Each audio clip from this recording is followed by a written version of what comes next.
AP deputy CM Pawan Kalyan వ్యాఖ్యలపై Aleru MLA Birla Ailayya ఆగ్రహం వ్యక్తం చేశారు. పవన్ కళ్యాణ్ వెంటనే క్షమాపణ చెప్పాలని డిమాండ్ చేశారు. లేదంటే పవన్ సినిమాలు తెలంగాణలో నిలిపివేస్తామని హెచ్చరించారు.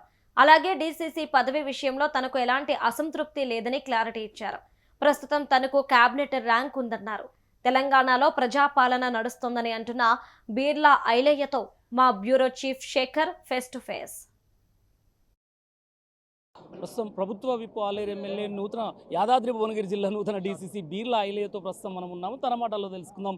ఈరోజు విస్తృత స్థాయి సమావేశంలో దానికి ముందుగా AP deputy CM Pawan Kalyan వ్యాఖ్యలపైన తను ఎలా రియాక్ట్ అవుతారో చూద్దాం. అన్న, AP deputy CM Pawan Kalyan చేసిన వ్యాఖ్యలు ఎలా చూడవచ్చు?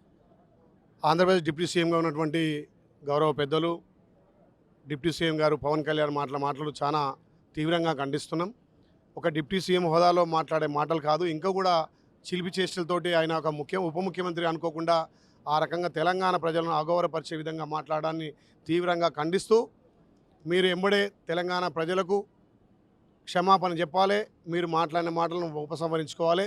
ముఖ్యంగా నైజాం నుంచి కూడా మీ కుటుంబాన్ని కానీ మీ సినిమా ఇండస్ట్రీ కానీ తెలంగాణ ప్రజలు గౌరవించి మిమ్మల్ని హీరోలు చేసిందే తెలంగాణ ప్రజలు.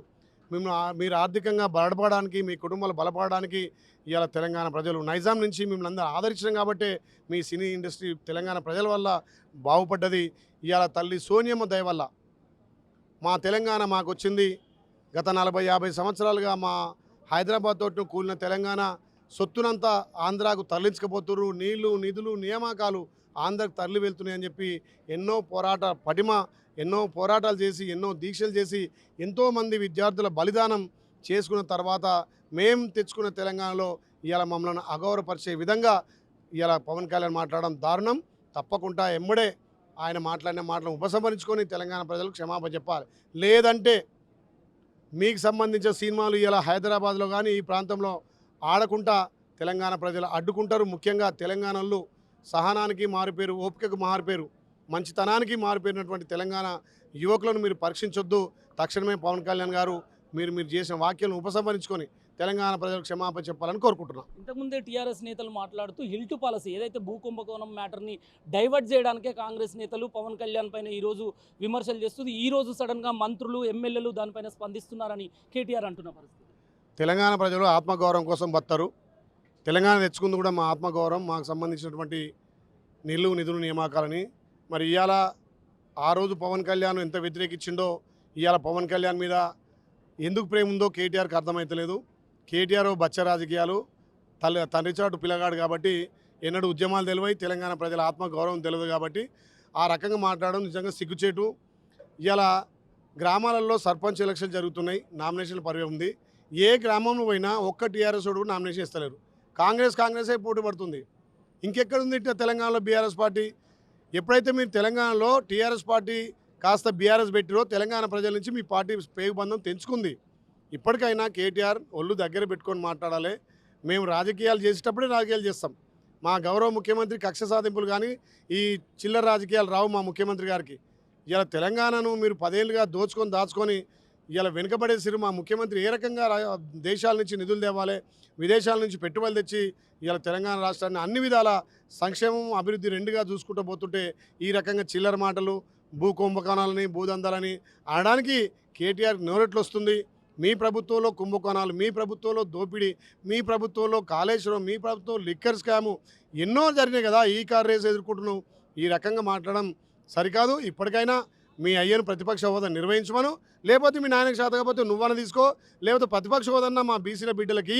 ఇలా మా పార్టీ స్థానిక సంస్థల్లో 42% ఇస్తున్నాం.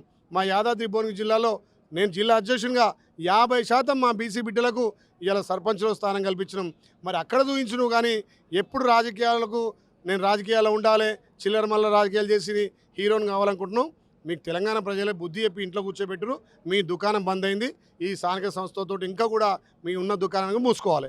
బీర్లా ఐలయ్యకు మంత్రి పదవి రేసు నుంచి తప్పించడానికే ఒక ఎమ్మెల్యేగా ఉన్నారు, ప్రభుత్వ విప్పుగా ఉన్నారు, ఈరోజు డీసీసీ బాధ్యతలు అప్పచెప్పారు. తనని మంత్రి పదవి రేసు నుంచి తప్పించడానికే అనేది కొంత ఊహాగానాలు వాళ్ళు లేపుతున్నారు. ఎలా ఉంటుంది?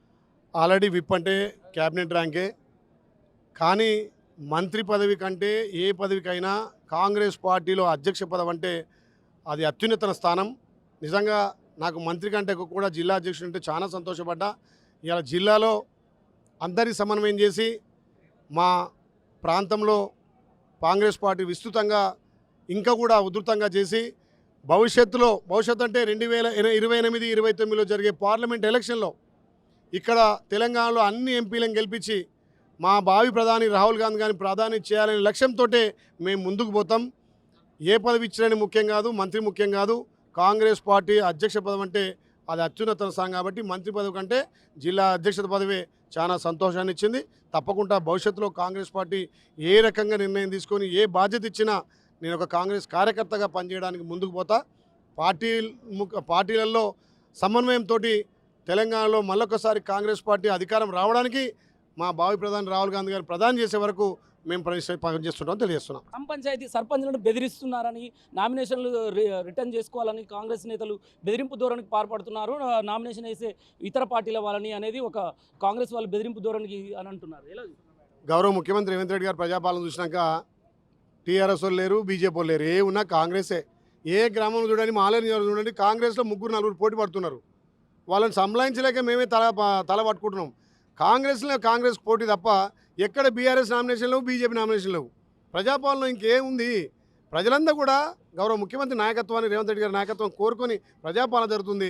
గత 10 ఏళ్ళుగా ధనిక రాష్ట్రంలో కనీసం ఇండ్లు ఇవ్వకపోయే, రేషన్ కార్డు ఇవ్వపాయే, సన్నబియ్యం ఇవ్వపాయే, రైతులకు రుణమాఫీ కాపాయి, ఏ రకంగా ఫలాలు అందించారు. మిగులు రాష్ట్రంలో దాచుకొని అప్పులు చేశారు. ఇలా అప్పుల రాష్ట్రానికి మా గౌరవ ముఖ్యమంత్రి రేవంత్ రెడ్డి గారు ముఖ్యమంత్రి ఉండి ఒక్కొక్కటిగా సర్దిద్దుకుంటూ విదేశాల నుంచి పెట్టుబడులు తెచ్చి తెలంగాణలో ఉన్నటువంటి సంపదను పెంచి ఇలా సంక్షేమ అభివృద్ధి అందిస్తుంటే గ్రామాలలో కాంగ్రెస్ పార్టీకి హారతి పడుతున్నారు, స్వాగతిస్తున్నారు. కాంగ్రెస్ అధికారంలో ఉంది కాబట్టి కింద నుంచి మీ దాకా కూడా రాష్ట్రంలో సర్పంచ్ నుంచి అక్కడ రాష్ట్రం వరకు కూడా కాంగ్రెస్ అధికారం ఉంది కాబట్టి కాంగ్రెస్ తోటి అభివృద్ధి సాధ్యమవుతుంది. ఇలా కాంగ్రెస్ పార్టీ సర్పంచ్ ఉంటేనే నిధులు వస్తాయి అని చెప్పి కాంగ్రెస్ పట్టం కడుతున్నారు. ఏ గ్రామంలో కూడా ఇప్పటికే నా నియోజకవర్గంలోనే సుమారు 20 దాకా యునానిమస్ చేసినాం. అందుకే కాంగ్రెస్ పార్టీకి ఈ 10 ఏళ్ళు పోటీ ఎవరు కూడా ఉండరు. తెలంగాణలో మళ్ళీ వచ్చే 5 ఏళ్ళు కూడా కాంగ్రెస్ పార్టీ అధికారం ఉంటుంది. Thank you. డీసీసీ పదవి పట్ల ఎలాంటి నేను నిరాశతో లేను, ఖచ్చితంగా సంతృప్తిగా ఉన్నాను. ప్రభుత్వ విప్పు పదవి కూడా అదొక క్యాబినెట్ ర్యాంకే కనుక ఖచ్చితంగా నాకు క్యాబినెట్లో అంటే పార్టీలో కష్టపడ్డ వాళ్ళకు ఖచ్చితంగా పార్టీ గుర్తించి పదవులు ఇవ్వడం పట్ల చాలా సంతోషంగా ఉన్నాను. మంత్రి పదవి రేసు నుంచి లేను అనేది ఏం లేదు. కష్టపడ్డ వాళ్ళకి ఎలాంటి పదవులైనా కాంగ్రెస్ పార్టీ ఇస్తుందని ధీమా వ్యక్తం చేయడం జరిగింది. దాన్ని సంతోషాన్ని వ్యక్తం చేయడం జరిగింది. కెమెరా పర్సన్ వెంకట్తో శేఖర్.